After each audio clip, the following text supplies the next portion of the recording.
President Biden and top congressional leaders will meet at the White House in an hour to try and hammer out an agreement on lifting the debt ceiling. The Republican-controlled House passed a bill that recently ties an increase in the borrowing limit to spending cuts.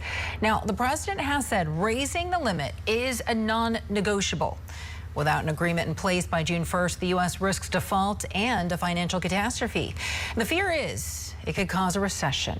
And now we've been hearing this word and the warnings about a recession for months now. Defaulting on our debt could wipe out millions of jobs and then impact everything from Social Security payments to Americans' investments, causing a recession or worse. But again, economists have been predicting a U.S. recession for more than a year. Ted Jenkin, a financial expert and the CEO of Oxygen Financial, joins us now live. Ted, thanks so much for your time today. Yeah, thanks for having me on. So why have economists been forecasting a U.S. recession for so long, yet the labor market remains stable? 253,000 jobs just created last month, according to the last economic print. Consumer confidence has been resilient. We see unemployment at a historic low. It's at a 53 or 54-year low at 3.4%. Why do we keep hearing these predictions?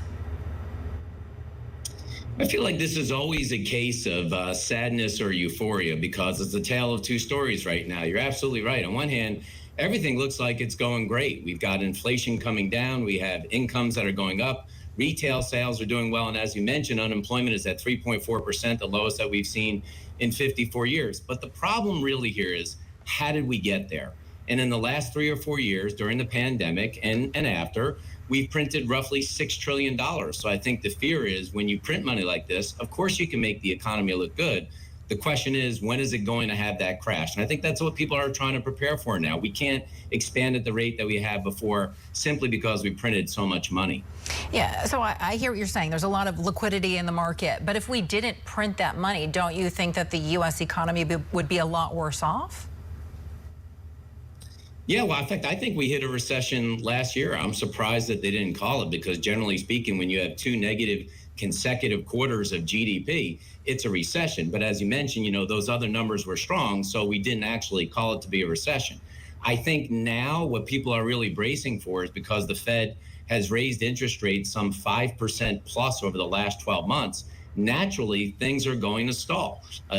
Income will not rise as fast as it did before. Retail sales will not climb as fast as they did before. And yes, we had to print that money during the pandemic, but right now with interest rates rising, I think that's why people are bracing for this recession term. We just can't grow as fast as we did before. And I hear what you're saying, because we have not seen 2 periods where GDP has contracted, where the economy continues to expand, like you were saying. And I think, you know, thinking back to when the government was printing all that money, we had maybe 6 weeks of a bear market, and then that was it. But I want you to go ahead and take a listen to what President Biden had to say about inflation during a cabinet meeting on Friday. Inflation is now down 40% since last summer. It's come down the last 9 months in a row. We obviously have more work to do, but we're trending in the right direction. And I think we're making real progress. So despite what the president is saying there and the better economic outlook, there has been this incessant drumbeat of this impending recession. I think I've been saying the word for the past 2 years. What kind of an impact do you think this has? You know, all this recession talk might be having on the stock market and the economy.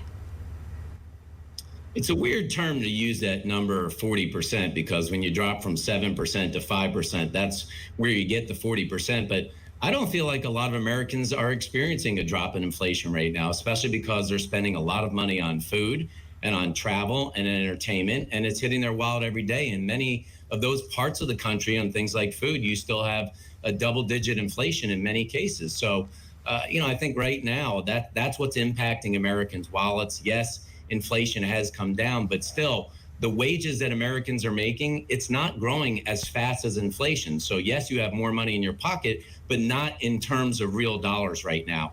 And that impact is substantial. And by the way, the second thing that's coming here is that credit card debt for Americans has now passed $1 trillion. And very soon, if something isn't done with student loans, you're going to have millions of Americans that have to pay back student loans after July 1st. all of this is going to have a serious impact on the wallets of Americans. So that's why it's not just inflation alone. Yeah, I mean, to your point, I think Zimbabwe's current inflation rate is 189%, Venezuela 86%, Turkey 273%. The U.S. right now is at 4.98%, which pales in comparison. But I also wanted to circle back to something else you were saying, because we were talking about corporations, corporate profits, which have been through the roof for the past 2 years. I think CEOs at the country's top companies have been breaking in millions. I believe Sundar Pichai of Google, I think he made $226 million last year. But the company just cut 12,000 jobs. Why is this happening? Well, look, those companies expanded really fast during the pandemic. They had a ton of capital to expand their companies. And at the end of the day, these technology companies need to answer to their shareholders. That's who they're answering to. And just like our federal government, the only way that you deal with it as a company is you have to figure out how to grow sales, or you have to figure out how to cut expenses. So if you want to make sure you show profitability, for those that look at the numbers on Wall Street, and they do, you cut expenses. And that's exactly what they're doing right now. As do we need to look at that as a country as a whole. Look, there's only two ways to fix our budget problem, not the debt ceiling, which is you either have to raise revenue, meaning increase taxes, or you have to decrease expenses. And this is where there has to be a meeting of the minds to say we need to do a little bit of both, have some common sense. All right. Ted Jenkin, thank you so much for the enlightening conversation. I have so many more questions for you. I wanted to ask you why these companies continue to move the goalposts. I feel like every single time they report, every quarter, analysts think that they need to make more and more and more and more money. When is it ever enough? It really isn't. Unfortunately, Wall Street has an insatiable appetite for growth and profits. And unfortunately, companies are only as good as they were last quarter. And that's the challenge with Wall Street right now. If you have one bad quarter, your stock goes down by 20%. You have one good quarter, your stock goes up by 20%. We need to make sure that companies have breathing room to think about long-term strategies. This is the way that you grow companies and you retain employees, and not thinking about just what happened last quarter. It's a bad way to run a company. All right, Ted Jenkin with Oxygen Financial. Ted, thank you so much for stopping by. We appreciate it. Thanks.